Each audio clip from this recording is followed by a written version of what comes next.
अब जैसे गीता जी अध्याय नंबर 9 के श्लोक 30 में भी लिखा है कि अर्जुन, अति से दुराचारी व्यक्ति भी यदि सच्चे दिल से भक्ति कर रहा है तो उसको महात्मा तुल्य मानना चाहिए। ठीक है, कभी ना कभी बुराई छोड़ देगा, गलती होगी कि इंसान पर हो जाती है, और अगर इस मार्ग पर आएगा नहीं, लगेगा नहीं, तो वो बुराई छूटेगी कैसे। बहुत बार दाता ने कहा, लेकिन हम इतने ढीठ हैं, अपनी सोच न ऊपरे रखें, फिर भी ऐसे सुर होती रही।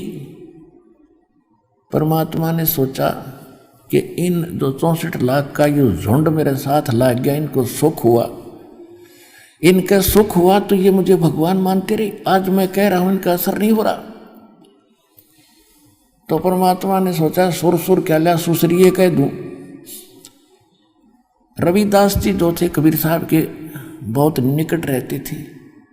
रविदास जी चमार जाति से थे, परमात्मा जुलाहा जाति से थे। वैसे तो ये जाति तो हमने बना रखी है, तो महान आत्मा थे, पर जिस कॉलोनी जिस ग्रुप में रहते हैं वो नाम स्वयं तय पड़ जाता है, कोई बात नहीं, जैसे भी। तो उन्होंने कहा, रविदास जी बहुत विश्वास करते थे भगवान की एक एक बात पे। रविदास जी से कहा कि एक हाथी ला किराए पे एक दिन खातिर, और केवल हाथी लाना, पहलवान की जरूरत नहीं, आप उस हाथी के पहलवान बन जाना, यानी ड्राइवर। और उस लड़की को कहा, बेटा तो डेली आकर सत्संग में तुझे कोई रोक कर मना बताना, वह आगे आके बैठा रहे मेरे पास, तेने बाहर को बकवास कर देगा नालायक। तो वह रोज आती, सब आगे बैठाते भगवान और ज्ञान सुनाते बेटी को, उसकी आंखों में आंसू पड़े, क्योंकि वो तो सुखी हो गए थे, जिन बकवास भागी वो तो अभी ताजा दुखी थी। तो एक दिन उसने कहा, बेटा तू कल ऐसे करना, पूरा हार श्रृंगार करके और मेरे साथ चलना। का अच्छा महाराज, आपकी बेटी कहीं ले चलो।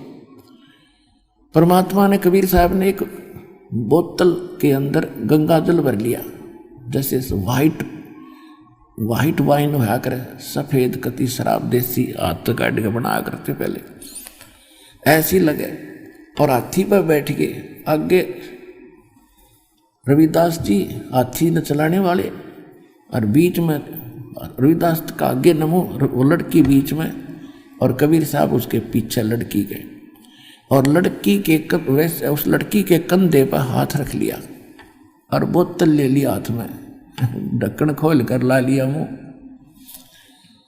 और कहा भी इसने उस मेन बाजार में काट दे। इस हाथी ने वहां ले चल, तो काशी का मेन बाजार है जहाँ ज्यादा भीड़ है। अब रविदास जी ने हाथी वहीं से निकाल दिया, और कबीर साहब लोग गंगा जल पीवे हैं, और लड़की के कंधे बाहर धर गए नो कर रहे। अब जो देखे वो ये 100 गाल दे कि हम पहले कहा करते वहाँ एक वैसा ऐसी गंदी औरतें जाती हैं, देखो रे यू दुल्हा भ्रष्ट हो गया, देखो आज सच्चाई ऊपर आ गई, लोगों देखो सारे काशी के लोग उमड़ पड़े। और उनके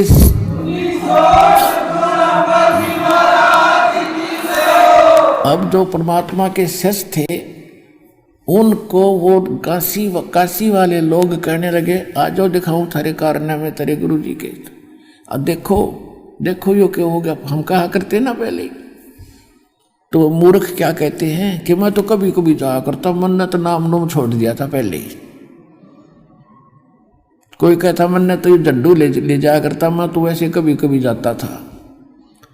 यानी सारे के सारे 64 के 64 लाख इस घटना से ऐसे गए जैसे पलड़े से मेंढक कूद जाया करे। परमात्मा सत्संग में सुनाया करते थे, रे मूर्ख आदमियों, जब तुम्हारे पैर टूट रहे थे तब तक मैं भगवान था, आज मैं मूर्ख हो गया। एक वैसा को साथ बैठा के अपनी बेटी को ज्ञान सुना रहा हूँ, आज भगवान नहीं रहा। तो परमात्मा ने उनकी वह फड़क निकालनी थी और उनकी परीक्षा करनी थी, तुम कितने विश्वासी हो और कितना भगवान को पहचान पाए हो। हम इसी बात में मार खाएंगे, हम भगवान को भगवान नहीं समझ पाए। और जब तक हम परमेश्वर कबीर साहब को भगवान नहीं समझकर डट के भजन करेंगे, इतने पार नहीं हो सकते। लेकिन मालिक दयालु है,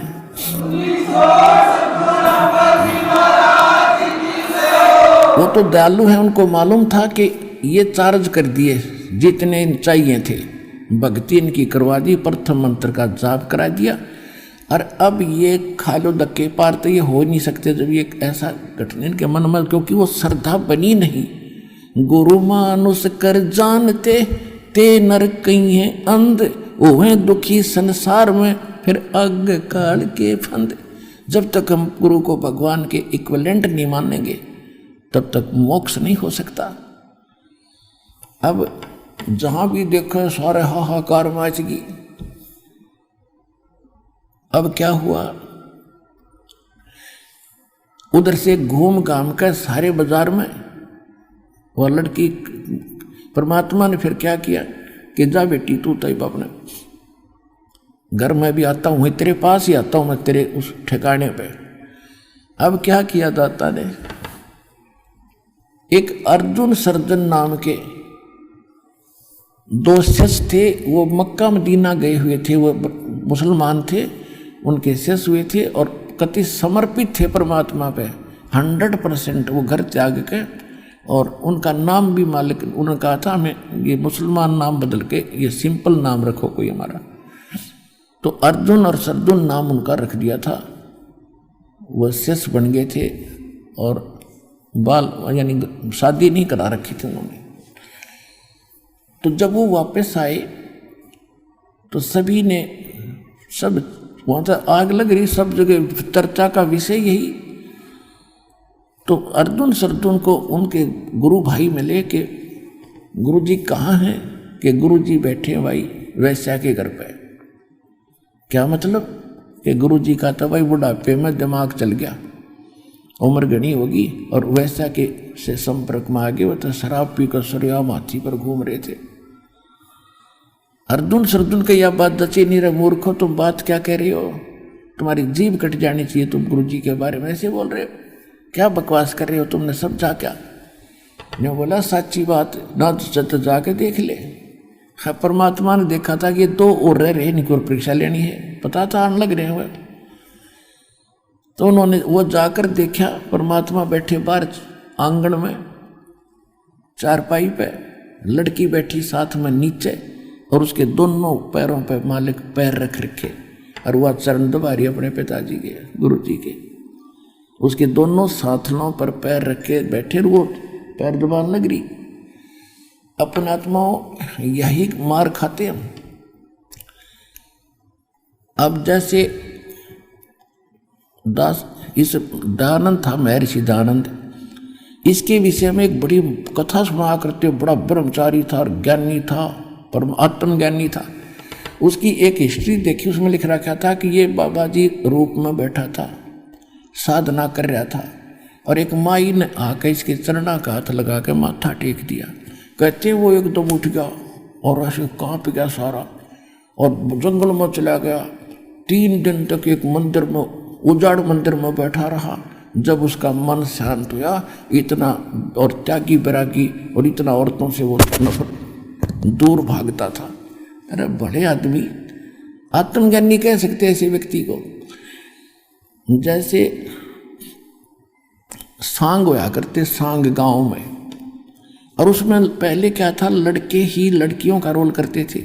लड़कियों जैसे ही अंग आर्टिफिशियल लगा करके वो लड़की का रोल करके डांस करते थे। एक नया लड़का दूसरे साथी के साथ सांग देखने चला गया। वो देख कह रहा कि देख कितनी सुंदर लड़की, कैसा बढ़िया डांस कर रही है। वो दूसरा कहता है लड़की नहीं लड़का है, ये नई लड़की है। तो श्याम ने जहाँ वो रुके हुए थे जिस धर्मशाला में, वहाँ ले गया वो साथी, उस नए साथी ने। और वहाँ जाते उन बच्चा ने सारी वो तार के आर्टिफिशियल वो अंग टांग दिए खुट्टी पे और वो पहन लिए कुर्ता पजामा। जब उसका जच्ची रही तो लड़का था, लड़की नहीं थी। अगली बार अगले दिन तो सांग देखने गया, उसका वो भाव नहीं था कि वो लड़की है। और नो तो नहीं बताया कुंगर नाचा है, ये लड़का डांस कर, लड़की नहीं है। तो उसने वो सवजाती दिखाई दे रहा था, जब पहले विजाती नजर आ रहा था, जब तक उसको ज्ञान नहीं था। तो इसी प्रकार जब हम आत्म तत्व में आ जाएंगे, ये 2 कवर ऊपर के नहीं दिखेंगे, अंदर आत्मा का रूप दिखाई देगा।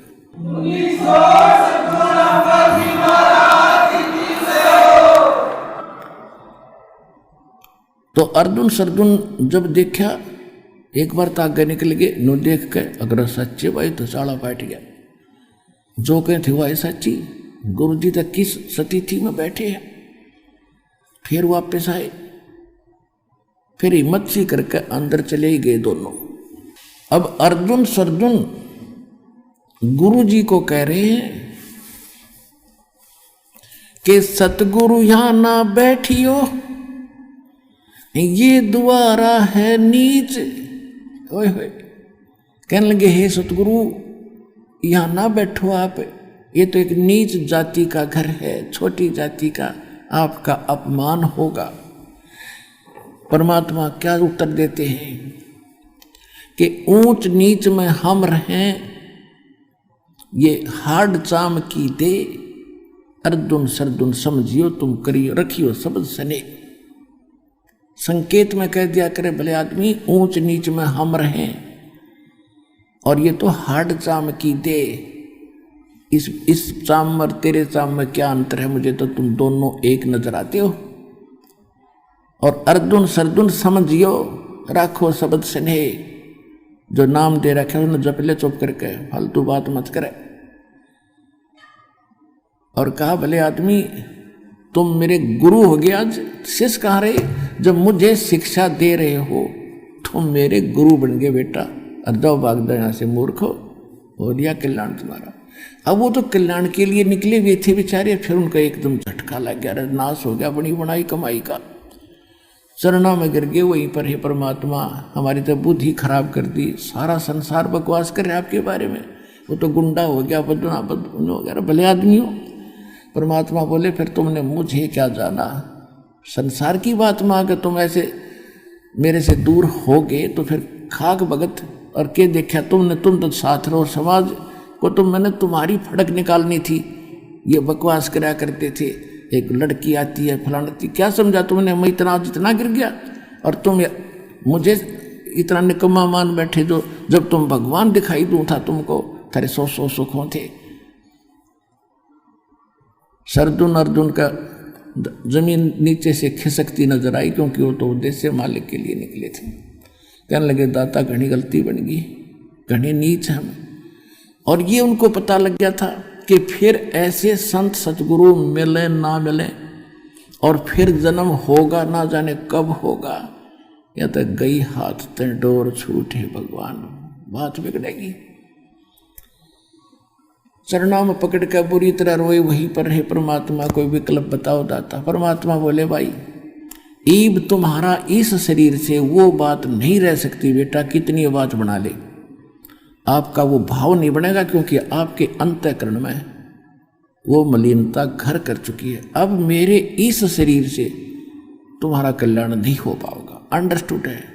कहते हैं ये धागा प्रेम का मत तोड़ो चटकाए, और टूटे से फिर मिले नहीं, और मिले तो गांठ पड़ जाए।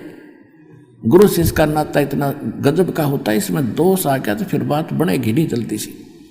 इसको कति गुरु परमात्मा तुल होना चाहिए, परमात्मा में दोष नहीं हो सकता। हम अपने दोष दूसरों में देखते हैं। जैसे एक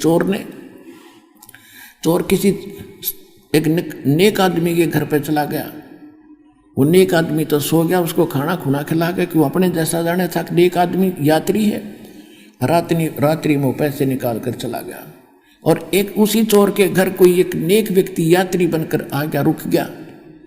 उसने भी खाना खिला कर चोर ने उसको सिला दिया, वो सो गया ठाठते, और चोर सारी रात जागता रहा कि कहीं रात ने चोरी ना कर ले जा, क्योंकि वो दोष चोर में था, उस महान आत्मा में नहीं था जो यात्री था।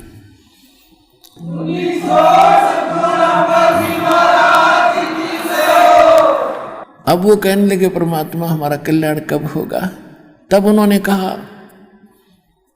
कि संवत 1774 में एक मेरी आत्मा छुड़ाड़ी में जन्म लेगी, और जब वो जन्म लेगी तब मैं वहां आऊंगा और उसको मिलूंगा, और उससे फिर तुम दीक्षा लेना जब तुम्हारा कल्याण होगा। अब वो अर्जुन सर्जुन वो तो सन 1518 में परमात्मा 1575 में संवत 1575 में परमात्मा से शरीर चले गए। उसके बाद लगभग उनको फिर उन्होंने कहा कि भगवान हम इतने समय तक कैसे रह पाएंगे इस शरीर में। तो उन्होंने कहा कि भाई मेरा आशीर्वाद है तुम्हारा शरीर बना रहेगा। अब उन्होंने क्या किया कि जब संवत 1774 निकट आई तो वो यहाँ खरकोदा के पास एक अमायूपुर गांव है। खरकोदा जिला सोनीपत के अंदर एक अमायू गांव है। उस अमायू गांव में आके और किसी भगत के यहाँ रहने लगे। काफ़ी वर्द शरीर हो गया था, लचर पचर। और फिर उन्होंने वहाँ रहने लगे कि भाई उन्होंने क्या बताया था कि दिल्ली से 30 मील लगभग पश्चिम की ओर वहाँ मैं आऊँगा। गांव नहीं बताया था जब तक। और वहाँ तुम्हें आप कारण बन जाएगा, पता लग जाएगा। तो हमायूपुर गांव में रह रहे थे। और जब परमात्मा गरीबदास जी को मिल चुके थे और उनको सब परिचित करा दिया था, फिर ऐसी प्रेरणा करी उनके सपने में दिखे दाता अर्जुन और सद्दुन को कि अर्जुन और सद्दुन तुम छुड़ानी जाओ, वहाँ मैंने तुम्हारे दीक्षा की व्यवस्था कर दी है। छुड़ानी गांव में जाओ। अब वो सुबह उठे, दोनों ने एक दूसरे से बता के आज तो भाई गुरु जी दिखे थे और छुड़ानी गांव बताए थे, वहाँ कोई आए हैं और उनसे दीक्षा लो। उसका नाम भी बताया, गरीबदास नाम है उनका। उन्होंने जिस भगत के वो घर पर रहा करते थे उनसे पूछा भी यहाँ कोई छुड़ानी गांव है। उसने बताया जी है छुड़ानी गांव, एक छोटा सा गांव है और यहाँ से थोड़ी दूर है, यानी 30 किलोमीटर होगा 30। तो बोला भाई एक काम कर दे बेटा। दोनों कहने लगे आज तक आपने हमारी बहुत सेवा करी है, एक अंतिम काम और कर दे, हमें छुड़ानी छोड़ दे। उसने बैठा के अपनी बैलगाड़ी में उन दोनों को और वहाँ छुड़ानी जा छोड़ा। छुड़ानी जाके पूछा कि गरीबदास कौन है। उधर से परमात्मा ने प्रेरणा गरीबदास में की थी। उनकी भी दिव्य दृष्टि खोलती थी कि आ जाओ भक्त, मैं तुम्हारी इंतजार कर रहा था, आ जाओ, बताओ क्या काम है। कि महाराज सारी कथा बता दी, मुझे सब पता है, दीक्षा लो, तुमने बहुत बड़ी गलती करी थी अर्जुन सज्जन, भगवान पर संत पर भगवान के तुल मानना चाहिए। कहा जी बस गलती घनी बन गई, उसी का भोग रहे हैं। उन्होंने नाम लिया, मैंने 2 महीने वहाँ रहे और वहीं शरीर छोड़ गए। दोनों उनकी समाधि बना रखी थी, अब तो आप फोड़ फाड़ दी छुड़ानी। तो पुण्यात्माओं उधर से क्या हुआ कि कबीर साहब के पीछे सारा काशी के लोग पीछे पड़ लिए। और उसी दिन ये सिकंदर लोधी दिल्ली का बादशाह भी काशी बनारस में गया हुआ था। और परमात्मा जानबूझकर उस दिन छेड़े थे कि इनकी परम पावर हो, यहाँ पर पूरी सुप्रीम पावर आ रही हो। अब सारे काशी के मुल्लार काजी हिंदू सारे इकट्ठे मिलकर सिकंदर लोधी के पास पहुँचे, जहाँ वो रेस्ट हाउस में रुका हुआ था वीर सिंह के पास। वीर देव सिंह बघेल वहाँ का राजा था। तो उन्होंने सब ने जाके कहा कि भगवान हमारा तो घर से निकलना दोभर हो गया, सरेआम वैश्यावृत्ति शुरू होगी आपके राज में, और ऐसे ऐसे हाथी पर बैठकर शराब पी कर वैसा लेकर घुमाएगा दानक दुल्हा कबीर। अब देखो सकल सिकंदर लोधी की, उसको उसका रोग दूर किया, ऐसा बुरा हाल था, हाहाकार मची थी। और उसके सामने ऐसे चमत्कार करके दिखाए और फिर भी जनता के डर से वो फिसल गया। अब तेरा तो राज उजड़ जाएगा। अब कदे कहीं ऐसा ना हो जनता सारी भड़क जा। सिकंदर लोधी ने कहा लाओ पकड़ कर, कौन है वो। अब ले गए पकड़ के। सिकंदर लोधी ने जनता को दिखाने के लिए कि मैं वो अपने हाथों में थकड़ी और पैरों में बेड़ी और गल में एक लोहा बहुत भारा तोक डाला करते, वह डाल दी। और सब ने कहा कि इसको गंगा में डालकर डबो के मारेंगे। सारा काशी के लोग, राजा सिकंदर लोधी सब चले गए। इब जनता का अगर राजा की के चल है। ये काजी मुल्ला ये हिंदुओं के धर्मगुरु सारे, उन्हें पता लगा कि आज दुश्मन मरेगा, क्योंकि परमात्मा ने सबके छक्के छुड़ा दिए थे ज्ञान में कि तुम बकवास करते हो, मिसगाइड किए बैठे हो, जो साधना तुम करते हो कराते हो स्वर्ग की भी नहीं, तुम नरक ले जा रहे हो। तो दोनों धर्म के गुरु उस परमात्मा के विरोधी थे ही, उनका दाव लग गया, सारे इकट्ठे हो गए और कहा इसको डबोगे मारेंगे। अब नौका में बैठा के और उनसे कहा 2-5-10 मस्टंडे साथ भेज दिए कि इनको गंगा के बीच में पटक दो उठा के नौका नो। अब उन्होंने जाके परमात्मा को उठा के बहती दरिया के बीच में पटक दिया। परमात्मा जल पर ऐसे बैठ गए जैसे थल पर बैठा करते हैं, हथकड़ी और बेड़ी अपने आप टूट के गिर गई। बोलो सतगुरुदेव कबीर भगवान की जय हो।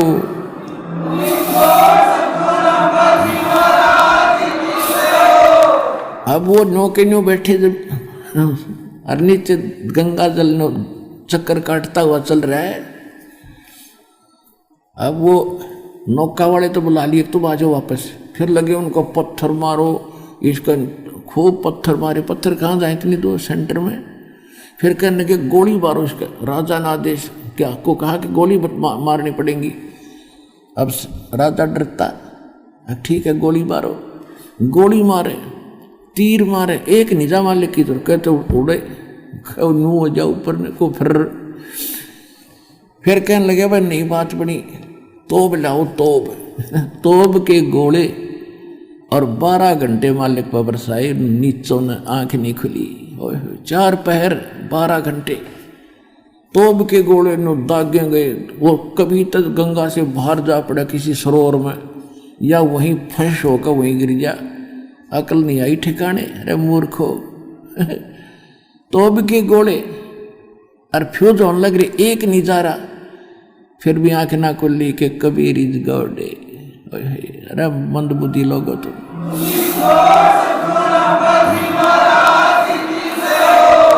जब परमात्मा ने देखा कि ये मूर्ख ना जा यहाँ से, भूखे पैसे खड़े दंता न लिए, और परमात्मा नो का नो नीचे चले गए जल में अपने आप। जब ये कति सारी करनी करके थक लिए, तब उन्हें खुशी बनाई कि डूब गया डूब गया डूब गया। अब इसके ऊपर आप रेत फिर जाएगा, मर जाएगा, इसके अंदर खत्म हो गया खत्म हो गया। अब सब मिठाई बांटते, अंडे दुश्मन मर गया। क्यों? मुल्ला और काजी और ये पंडित जी अब सब मिठाई बांट रहे हैं। और फिर क्योंकि रविदास जी कहा करते कि तुम नहीं समझ पा रहे हो ब्राह्मणों, ये भगवान है। तो उन्होंने सोचा आज चलो उसको रविदास को बताते हैं कहाँ गया तेरा भगवान। अब वो डूब गया जमुना गंगा में। रविदास की झोपड़ी पर गए, ढोल ढाल बजाते हुए, मिठाई बांटते हुए। और एक ने जाके कहा कि कहाँ है वो तेरा भगवान, वो डूब गया जो गंगा में। रविदास जी बोले वो बैठा, देख आ जाओ, देख वो बैठा। बोलो कबीर भगवान की जय हो।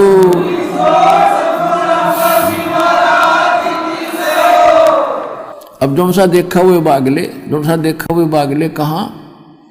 सिकंदर लोधी के पास के महाराज वो तो मरा नहीं। तो अब कैसे मारे भाई? कि इसके गले में पत्थर बांध दो, मोटे मोटे, उसे भरा पत्थर बांध कर छाती गए और परमात्मा को फिर गंगा में पटक दिया। वो पत्थर टूट कर नीचे गिर गए, भगवान ऊपर बैठे। फिर उन्होंने सोचा भाई नौ नहीं मरे। फिर उन्होंने प्रार्थना करी कि हे कबीर जी आ जाओ, बाहर आ जाओ तुम। अगले भाई आ गया बाहर। फिर उन्होंने सकी बनाई कि इसको खूनी हाथी होते थे, वो आदमी को मार कर पाट डालते थे, उसको कि खूनी हाथी से इसको मरवाएंगे। वहाँ एक ऐसा दंडित स्थान बना रखा था, राजा बैठता था एक ऊंचे से मचान पे, जैसे ये स्टेडियम में ऊंचे स्थान पर बैठ जाते हैं, लास्ट वाला ऊंचा मचान हो, और ग्राउंड में खेल होता है ऐसे। तो वो राजा बैठा था अपने मंत्रियों सहित ऊपर बनी हुई स्टेज पर, और ग्राउंड के अंदर वो जो बकवाद जो ज्यादा कर देते थे अपराध, उनको खूनी हाथी से सबको इकट्ठा बुलाया जाता था, सारे आसपास के नगर निवासियों को, ताकि सबको डर बने और सामने देखें कि अपराधी को कैसे दंडित किया जाता है। तो सारे इकट्ठे हो रहे थे, उन्हें ताना ही था। और बीच में परमात्मा को बांध के घोड़ा लाठी दे के हाथ पैर बांध के और घेर दिया, ग्राउंड में डाल दिया। और हाथी पीलवान से कहा कि इस हाथी से कुचलवा डाल। हाथी को शराब पिला दी, मद मस्त कर दिया और पीलवान ऊपर बैठ के उसको परमात्मा की तरफ लाने लगा। जब थोड़ी सी दूर पर रह गया हाथी, परमात्मा ने शेर का रूप बना लिया। शेर को देखकर हाथी की चंगाड़ मारे और लीद करे वापस भागे, मुंडी धुन धुन के। अब पीलवान उसका वो मारे अंकुश, अब तेरी नौकरी गई। जब उसने दोबारा, जब हाथी को दिख रहा था शेर, परमात्मा ने सोचा कि यो इस प्राणी को पीलवान घना दुखी करेगा। परमात्मा ने उसको भी दिखा दिया सिंह का रूप, पीलवान को हाथी जो चला रहा था। जब उसने शेर देखा कि बस झपट्टा मारने वाला हो, तो इतना डर गया, हाथी तो नीचे गिर गया। हाथी की तजा भाग गया और पीलवान कहीं पड़ा।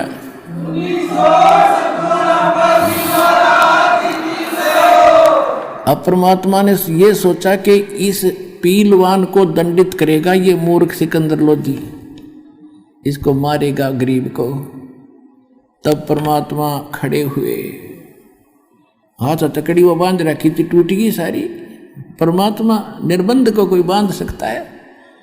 खड़े हो गए और सिकंदर लोधी ने ऐसा दिखाई दिया जैसे शीश आसमान पर अड़ा हो भगवान का, इतना नूरी शरीर चमक रहा हो। एकदम नू देखकर सिकंदर लोधी जैसे वहीं से कांपने लगा था, उस मचान से सटेज से, और कांपता हुआ नीचे आकर चरणों में गिर गया समेत मुकुट के। बोलो सतगुरुदेव कबीर भगवान की जय हो।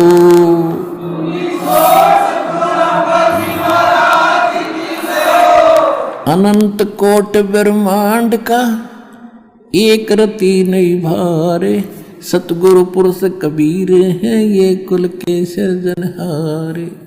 गुरु मानुष कर जानते ते नर कहिए अंधे, ओह दुखी संसार में फिर आग काल के फंदे। तो पुण्यात्माओं, जो गलती हमसे पहले बन चुकी है उन फाउल पॉइंटों को आपको इसलिए बताया जाता है कहीं फिर मार ना खा जाओ या बात बिगड़ जाएगी। परमात्मा कितने दयालु हैं। उन 64 लाख को चार्ज करके यहाँ 2 प्रकार से विमुख होते हैं भगवान से, गुरु से। एक तो गुरुद्रोही बन जाते हैं। जो गुरुद्रोही बन जाते हैं, गुरु की निंदा करते हैं सब जगह जा करके, उनको तो असंग जन्म तक मनुष्य शरीर नहीं मिलेगा, वो भक्ति तो खत्म उनकी हुई हुई। एक वैसे ही भोले भाले जैसे थोड़ा सा झटका लगा, बुराई नहीं करी और विमुख हो गए समाज के डरते, अकेले दबाव जाएंगे। वो विमुख नहीं, वो मतलब गुरुद्रोही नहीं बने, विमुख जरूर हो गए। तो उनकी भक्ति बनी रही, जिस कारण से वो 64 लाख ही आप हो। मालिक ने इतना चार्ज कर गए कि आपको मनुष्य जन्म होते हुए आ रहे हैं, मनुष्य जन्म होते हुए आ रहे हैं, और वो तड़फ भगवान की आज भी विद्यमान है। तो सबसे पहले सतलोक आश्रम बरवाड़ा, अब सबसे पहले सतलोक आश्रम बरवाला जिला हिसार में वो 64 लाख आवेंगे जो कहीं कहीं पटक रखे काल ने, और उसके बाद पूरे विश्व के कलम चढ़ावांगे, सबका बेड़ा पार होगा। बोलो सतगुरुदेव।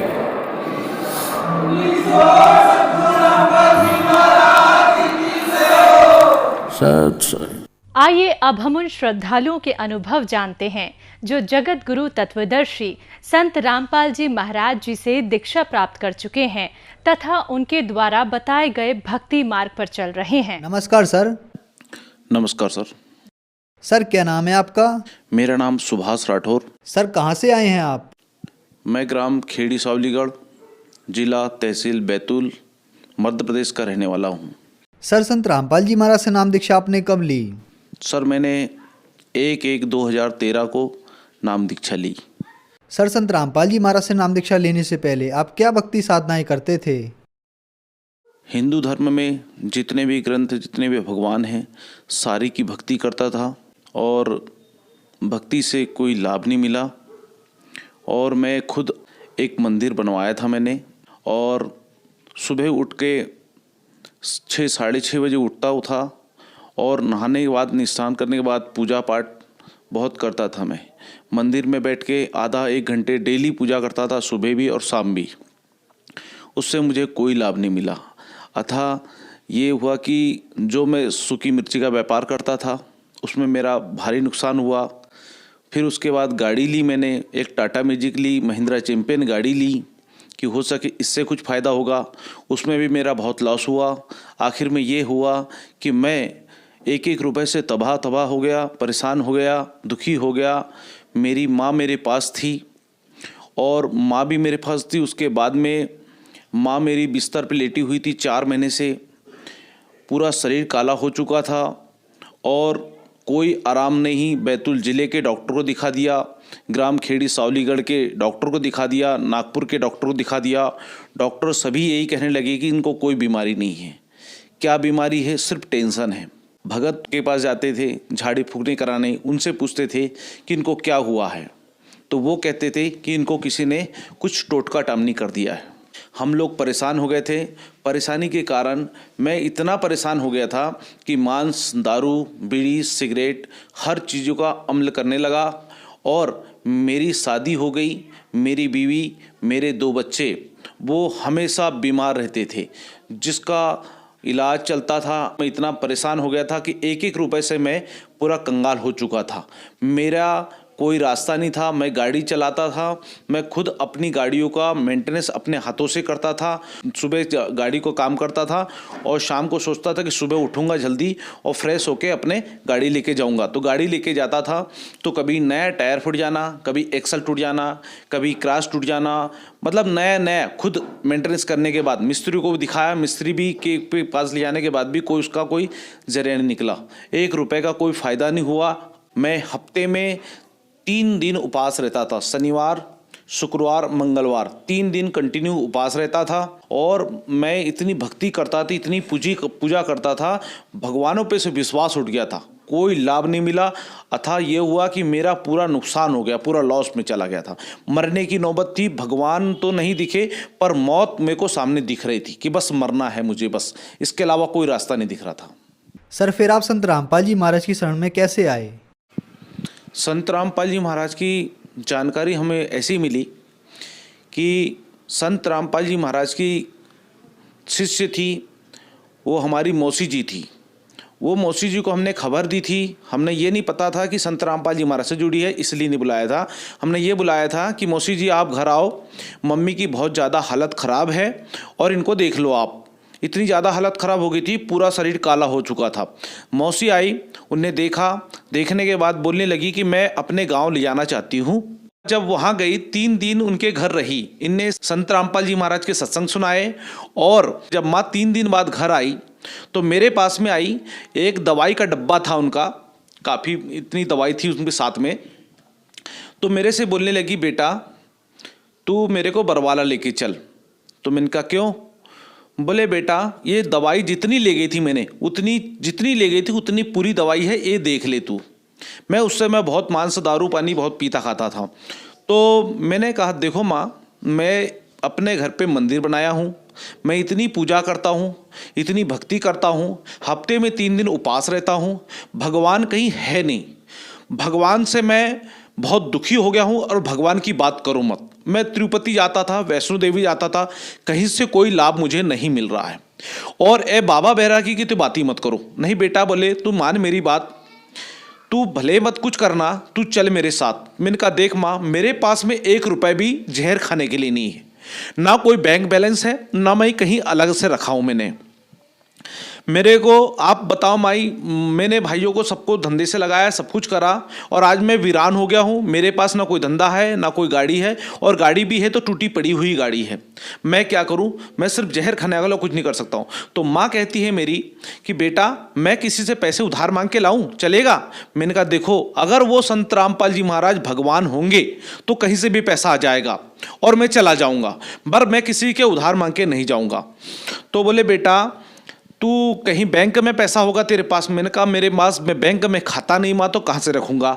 तो बोले कहीं जमा करता है, बोले तू पेटी वेटी में पूजा करता है वहाँ रखता है। बोले, मैंने कहा देखो माँ, मैं कहीं जमा नहीं करता हूँ, 1 रुपया रखा नहीं, मैं तो इसे झूठ नहीं बोल रहा हूँ। माँ है मेरी, तू, तेरे को पता है, बचपन से पैदा करा, तेरे को पता है कि मैं कहाँ क्या पैसे रखता हूँ। मैं पेटी में पूजा करता हूँ। जहाँ जो वैष्णो देवी गया था, तिरुपति गया था, तो वहाँ पे मैं कहीं से भी आता था तो जेब में रहते थे 10-5 रुपए, तो दोनों फोटो के सामने वैष्णो देवी की और तिरुपति की फोटो जो थी उनके सामने डाल देता था तो पैसे। तो माँ, मैं हर 6 महीने में तो तिरुपति गया था, अभी अगले महीने में तो 2 महीने पहले तो तिरुपति गया था, और अभी तो अभी आया हूँ मैं, तो उसमें क्या 100-200 रुपये पड़े होंगे। तो बेटा तू देख तो कितने पैसे है। तो मैंने कहा माँ नहीं है पैसे, तू जिद मत करे, मैं नहीं जाऊंगा। मैंने कहा मैंने ऐसे बाबा बैरागी बहुत देखे हैं, तो बेटा तू देख तो कितने पैसे है, फिर देखते हैं फिर क्या होगा। तो मेरी बेटी है, वो बेटी है 10 साल की, उसको बोला कि बेटी तू प्लेट लेके आ, थाली। तो वो थाली लेके आई मेरे पास बेटी, और थाली लाई तो मैंने पेटी खोली अपनी, और पेटी खोलने के बाद में वैष्णो देवी की फोटो के सामने से इतनी सी गड्डी उठाई और ऐसे रख दी, और तिरुपति की फोटो के सामने से उठाई इतनी और इसे ऐसे रख दी। अब मैंने कहा कि माँ और बेटी तुम जो दोनों पैसे जमाओ। मैंने कितने हैं, मेरे को तो नहीं पता कितने पैसे हैं। तो उनने पैसे जमाए और गड्डी बना के मेरे हाथ में दी। पापा जी बोले ये लो, मेरी बेटी बोली। तो मैंने जब पैसे लिए हाथ में, जब उनको गिने तो 1340 रुपये निकले। उस 1340 रुपये में फिर भी मेरे कह रहा हूँ माँ से कि 1340 रुपये में क्या होगा, हरियाणा और दिल्ली के आगे जाना है। तो मौसी बोलने लगी मेरी कि बेटा सिर्फ आने जाने का किराया लगेगा, बाकी 1 रुपए भी तेरे को नहीं लगेगा, सिर्फ यहाँ से बैतूल से जिंद का टिकट लगेगी। दूसरे दिन तैयारी हुई और जिंद तक पहुंचे। जिंद के सामने बस खड़ी थी संत रामपाल जी महाराज के आश्रम की। उस बस में बैठ के हम आश्रम पे पहुंचे, और जैसे ही आश्रम में पहुंचा तो उसके बाद अंदर गए। अंदर जाने के बाद में जो संत रामपाल जी महाराज के शिष्य थे उनसे पूछने लगा कि भाई आप कब से जुड़े हो, आपको क्या लाभ मिला, और आपको लाभ मिला तो कितने दिन में मिला। ऐसे कई 10 लोगों से मैंने पूछा। पूछने के बाद में उन लोगों ने बताया कि कुछ 15 दिन से जुड़े, कुछ 1 महीने से जुड़े, कुछ साल भर से जुड़े, उनको इतना इतना लाभ हुआ। सभी लोगों ने कहा कि हम लोगों को बहुत आराम हुआ। तो मेरे को ऐसा लगा कि यहाँ पे कोई हस्ती है, कोई भगवान का स्वरूप है यहाँ पर। ऐसा लगा संत रामपाल जी महाराज के आश्रम में जाके कि लगा कि यहाँ पे साक्षात परमात्मा स्वरूप कुछ है। तो मैंने जाके डायरेक्ट बिना नहाए नाम दीक्षा ले ली। सर, संत रामपाल जी महाराज से नाम दीक्षा लेने के बाद श्रद्धालुओं को बहुत सारे लाभ प्राप्त होते हैं, तो क्या संत रामपाल जी महाराज से नाम दीक्षा लेने के बाद आपको भी कुछ लाभ प्राप्त हुए? पहला तो लाभ ये हुआ कि जो मैं संत रामपाल जी महाराज से नाम दीक्षा ली, और नाम लेने के बाद संत रामपाल जी महाराज ने जैसे आशीर्वाद दिया मुझे, और आशीर्वाद दिया तो शरीर जो भारी भारी था, मेरा बहुत ज़्यादा वजन था शरीर में, तो ऐसा हल्का हो गया शरीर, ऐसा लगा कि पुनर्जन्म हुआ मेरा। उसके बाद में गुरुजी से आशीर्वाद लेने के बाद माँ से मिला। माँ भी गई थी, उनने भी नाम दीक्षा। मैंने कहा माँ नाम दीक्षा ले ली? तो बोले नहीं। तो मैंने कहा जाओ तुरंत नाम दीक्षा लो। मुझे तो बहुत अच्छा लगा माँ। और उसके बाद मेरा बेटा भी मेरे साथ गया था, तो बेटे ने भी नाम दीक्षा ली, गुरुजी से आशीर्वाद लिया। फिर उसके 15 मिनट 20 मिनट बाद मेरा बेटा चीख चीख के रोने लगा। मेरी माँ और मैं और मेरा बेटा, हम 3 लोग बरवाला आश्रम गए। बाल पकड़ के ऐसे अपने बाल पकड़ के खींच रहा और रोने लगा। तो मैंने कहा इसकी माँ की याद आ रही होंगी। तो भाई साहब आपको बताऊं मैं कि इतना ज़्यादा रोने लगा कि मैं घबरा गया कि ये मेरे बेटे को क्या हो गया। फिर पुनः मैंने संत रामपाल जी महाराज के पास ले गया कि संत रामपाल जी महाराज, गुरुजी ये इस बच्चे को क्या हो गया, रोने लगा। तो गुरुजी ने, संत रामपाल जी महाराज ने पुनः उसको आशीर्वाद दिया। जैसे आशीर्वाद दिया तो एकदम शांत हो गया। और उस तारीख का दिन है 1/1/2013 में नाम लिया, 2018 हो गया। आज तक मेरा बेटा स्वस्थ है और मेरी माँ भी स्वस्थ है। 1 रुपए की दवाई नहीं खाती है, ना मैं खुद दवाई खाता हूँ। माँ को बीमारी क्या थी ये तो कुछ भी नहीं पता। पूरा शरीर काला हो चुका था। दवाई, डॉक्टर पास जाते थे, दवाई लाते थे, दवाई खाते थे, कोई आराम नहीं होता था। हर दूसरे तीसरे दिन डॉक्टर पास जाते थे, डॉक्टर से कोई आराम नहीं लगा। हर डॉक्टर ने यही बोला कि इनको कोई बीमारी नहीं है। तो बीमारी नहीं है तो आराम क्यों नहीं, ये हमको कोई पता नहीं। वो तो परमात्मा संत रामपाल जी महाराज जाने की क्या बीमारी थी और क्या। आज माँ भी स्वस्थ है, मेरा बेटा भी स्वस्थ है और मैं भी स्वस्थ हूँ। और मुझे डॉक्टर ने, जब मैंने चेकअप कराया तो पथरी बताई थी 2 जगह, जो एक किडनी के पास में 3 mm की थी और 5 mm की मेरे आँत में थी। और बवासीर की जो बीमारी थी मेरे को कोम वाली थी, बड़ी कोम हो गई थी, कहना चाहिए कि आधा इंची होंगी कोम। उस कोम से मेरे को ब्लीडिंग बहुत ज़्यादा होती थी और पथरी के लिए भी डॉक्टर ने ऑपरेशन का बोल दिया था। कब गुरुजी से नहीं जुड़ा, संत रामपाल जी महाराज से नहीं जुड़ा था उसके पहले, तो मैं ऐसे दुखी था क्योंकि पैसे तो था नहीं, इलाज करा नहीं पाता था, ना कोई ऑपरेशन करा पाता था। जब माँ को तकलीफ थी तो माँ के वजह से मैं संत रामपाल जी महाराज के शरण में गया। जब संत रामपाल जी महाराज शरण में माँ के लिए गया था, पर मैंने खुद ने सबसे पहले नाम लिया और भक्ति करी। भक्ति क्या की? शास्त्रों के आधार पे भक्ति बताते हैं और कलयुग में कहते हैं कि सुमर सुमर नाम आधारा कलयुग उतरे पारा। तो वो कौन सा नाम है? तो वो संत रामपाल जी महाराज ने मुझे नाम दीक्षा दी। उस नाम का सुमरन करने से आज ना कोई मैंने ऑपरेशन कराया, ना मैं आज 1 रुपए की कोई दवाई खाता हूँ। मैं पथरी कोई ऐसे लगती नहीं, मेरे को स्वस्थ हूँ मैं, ना कोई पथरी जैसा लगता है, ना कोई बवासीर जैसा लगता है, मैं आज एकदम स्वस्थ हूँ। संत रामपाल जी महाराज से नाम दीक्षा लेने के पहले इतना दुखी था कि मैं मरने के लिए खड़ा हुआ था। 1 रुपए मेरे पास नहीं थे जहर खाने के लिए भी। मैंने संत रामपाल जी महाराज से नाम दीक्षा ली और दीक्षा लेने के बाद में एक महिंद्रा चैंपियन मेरे पास गाड़ी थी, जिसको मैं 3 साल से 20,000 रुपये में बेचने को तैयार था कि ये बिक जाए, क्योंकि पैसा नहीं था मेरे पास। मैंने संत रामपाल जी महाराज से 1/1/2013 में नाम दीक्षा लेके आया और मैं चंडी, दुर्गा, काली, शंकर भगवान, दुर्गा जी, इन भगवानों की इतनी पूजा पाठ करता था। तो मैं धागे, डोरे, नारियल, खारीक जो भी मेरी गाड़ी में बंधे थे, लोग जैसे जैसे बताते थे वैसे वैसे करता था और मैं गाड़ी में बांध के रखता था कि मेरी गाड़ी चलेगी। तो उसको सारे संत रामपाल जी महाराज से जुड़ कर नाम दीक्षा लेके घर आया और घर आने के बाद में मैंने सिर्फ संत रामपाल जी महाराज की एक फोटो लगा दी गाड़ी के अंदर। तो संत रामपाल जी महाराज से 15 दिन के अंदर उस गाड़ी से मैंने 7,500 रुपये कमाए और 15 दिन बाद संत रामपाल जी महाराज की शरण में मेरी बेटी, मैं, मेरी पत्नी और मेरा बेटा, हम पुनः फिर गए और इन दोनों को नाम दीक्षा दिला के घर लाया। और मालिक ने इतनी दया करी कि मेरे घर में एक बैठने के लिए कुर्सी नहीं थी, मेरे घर में कूलर नहीं, पंखा नहीं, टीवी नहीं, कुछ नहीं। संत रामपाल जी महाराज की दया कृपा ऐसी हुई, जब नाम लेके आए पुनः 15 दिन बाद, तो फिर परमात्मा ने इतनी दया करी कि जो गाड़ी के लिए मैं बेचने को तैयार था 20,000 में, उस गाड़ी के लिए मैंने संत रामपाल जी महाराज से मैंने अरदास लगाई और अरदास लगाने के बाद कहा कि हे संत रामपाल जी महाराज, इस गाड़ी को पुरानी को बेचना है, पुनः दूसरा कोई काम करूंगा मैं, पुरानी गाड़ी खो चुकी है इसलिए। वो गाड़ी जैसे ही मैंने संत रामपाल जी महाराज के पास अरदास लगाई, मेरे पास ग्राहकों के फोन आने लगे और ग्राहक आने लगे। वो गाड़ी मेरी 55,000 रुपये में बिकी। उस गाड़ी को मैंने 55,000 में बेचने के बाद मेरे घर में बड़ी सुख शांति आई कि हर चीज़ से परिपूर्ण हो गया मैं, और मेरे पास में आनंद हो गया। उसके बाद में मेरे पास सिर्फ 20,000 रुपये थे। मैं पुनः दूसरा मकान का निर्माण करने के लिए सोच रहा था, क्योंकि मेरे पिताजी के हिस्से में ज़मीन आई थी। तो मेरे चाचा के लड़के लोग कहते थे कि यहाँ पे तुम खूंटा भी नहीं गाड़ सकते। तो संत रामपाल जी महाराज की ये दया कृपा हुई कि खूंटा क्या भगत जी, मेरा आज मैंने 20 बाई 65 में मकान बनाया है आज, और आज घर में हमारे स्वर्ग जैसा आनंद आता है। हर चीज़ से मालिक ने सुखी संपन्न कर दिया, कोई दुख नहीं है और कोई भी परेशानी नहीं है। सर, संत रामपाल जी महाराज ने आपको एक सुखमय जीवन दिया और बहुत सारे सुख दिए, तो जो श्रद्धालु आज आपको देख रहे हैं, आप उन्हें क्या कहना चाहेंगे? संदेश तो नहीं देना चाहता हूँ भगत जी।